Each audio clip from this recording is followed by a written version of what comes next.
Jimmy Carter, the liberal 93-year-old former president, surprisingly sided with President Trump when he told the New York Times that the media have been too hostile on the current commander-in-chief.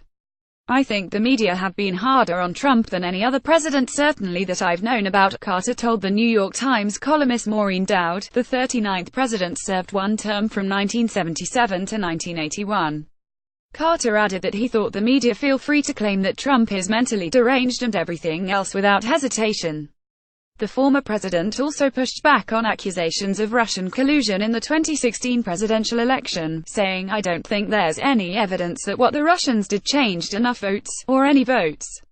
He said his wife, Rosalind, disagreed with him, before he added, "We voted for Bernie Sanders in the primary."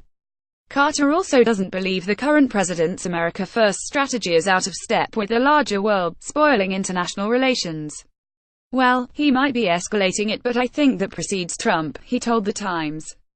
"The United States has been the dominant character in the whole world and now we're not anymore. And we're not going to be. Russia's coming back and India and China are coming forward."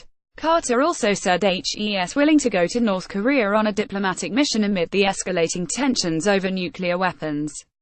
"I don't know what they'll do," he said of North Korea, "because they want to save their regime. And we greatly overestimate China's influence on North Korea, particularly to Kim Jong-un. He's never, so far as I know, been to China." He called the North Korean dictator unpredictable.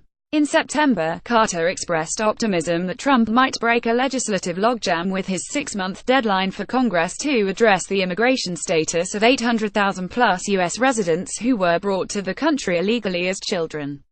Carter told Emory University students that the pressures and the publicity that Trump has brought to the immigration issue could even yield comprehensive immigration law changes that Presidents George W. Bush and Barack Obama could not muster.